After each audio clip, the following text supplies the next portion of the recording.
To be honest, my story caused me to think about both my mother and God. I am not saying that God contributed what happened to me. I'm not saying that God contributed to it, not at all. But when I look at my life and then look at the Bible, I see pattern that repeats itself in all human life. Even though I was a victim, I noticed that throughout scripture, many people had to live with the consequences of the thing they did not do. For example, Joseph paid the price of his brother's jealousy. The Israelites were born into slavery they did not create. Job suffered even though he was blameless. Even Jesus himself, he was innocent. He carried the consequences of humanity's sins. This is my point. Throughout history, many people have had to pay the price of the thing they never did, right? And this is true. You all know this. When I look at my own story, I see that the same reality. I'm not claiming that my story is the same as theirs, but I recognize the pattern. Human beings often live inside the consequences of the past. We carry the effect of the mistake, wounds, and struggles of previous generations. Many families are built on survival rather than healing. Abuse, violence, neglect, and silence became a part of their foundation, and those patterns were passed down as a legacy. For women especially, experience such sexual abuse, child abuse, domestic violence, and emotional abuse became so common that they were treated as normal. And I noticed that when human stayed in pain for so long, the pain stopped to hurt. It became a part of you, like our body adapted that pain, and it became like it's yours, all it was meant to be. These things did not appear only once. They repeated themselves from generation to generation. Instead of teaching people how to heal, many families taught the people how to survive. They taught children to keep family secrets, to remain silent, and to learn how to live with the pain, rather than confront it. These patterns exist across cultures, communities, and the social classes. It affects people everywhere. Human suffering has divided families and communities. Because of pain, people became enemy to one another. Because everybody's trying to survive, they became angry for no reason, just because it's a difficult moment for everyone. Some people spend their lives seeking justice. Others seek revenge. When they cannot find justice, they try to create it for themselves. And this is the thing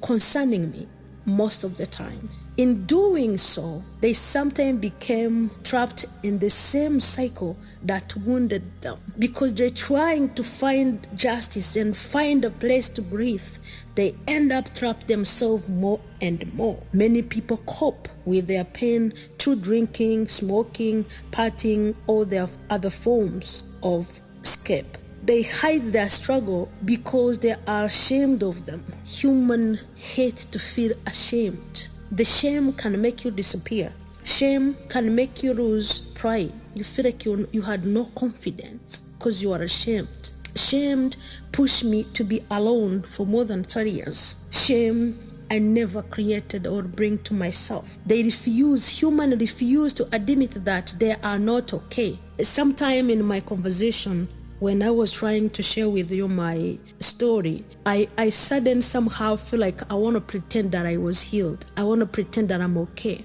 Yes, I know God has already called me to do such a thing, something. But in the beginning, I have to tell the truth how I feel.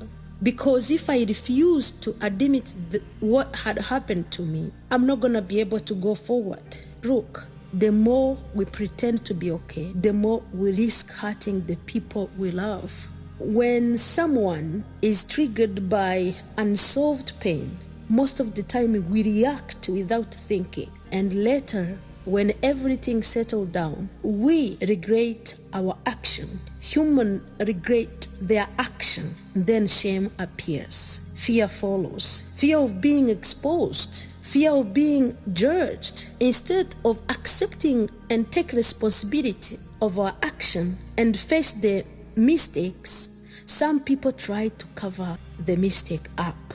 They protect their reputation, their money, their power, their status, or their image. They silence those who speak the truth. They intimidate those who hold evidence of their wrongdoing. This behavior exists everywhere. It exists among the rich and poor. It exists in families, communities, workplace, and in politics. Human beings often try to overpower others when they fear losing control. And this is so concerning me because we are not meant to control one another. The controversy came after we lose the foundation and identity. And then we started to work harder to take the power back. According to my experience, one act of abuse against a child can change everything, whether the abuse is physical, emotional, sexual, or physiologically. When a child is violated against their will, the effects do not end there. The effects, it doesn't end with I'm sorry. It doesn't end with prisoning. I can get justice from whoever violated me. I can maybe hate my mother even much more. I can hang on my bitterness and anger, and that's my right. But does it gonna change what my mama has done to me? The damage often echo into the next generation and generation after that. Children are often too afraid to speak. I would like to breathe in and out here because this is what had happened to me. The damage often echoes into the next generation and generation after that. Children are often too afraid to speak.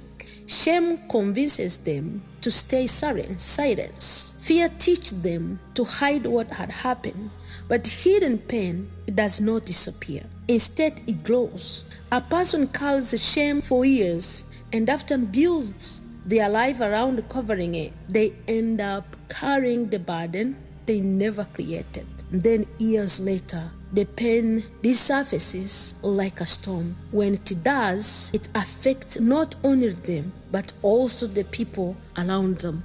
Many people grow up feeling rejected, frustrated, empty emotionally, or emotionally numbed. That's me. Because some took advantage of them when they are vulnerable. This is why abuse affects entire family and communities. Children watch their parents struggle and are shaped by that, are shaped by what they see. For example, a boy may grow up angry, confused, and fearful because of what had happened in his home, what he saw his dad doing to his mom, or doing to them, to his sibling, or to him.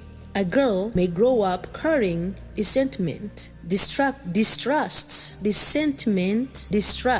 or emotional wounds because she was not protected. The results are often complicated and difficult to understand. Pain that has accumulated over generation creates confusion. People no longer know what is healthy, what is normal, or how to heal. A single act of violence against innocent child can create consequences that spread far beyond that moment.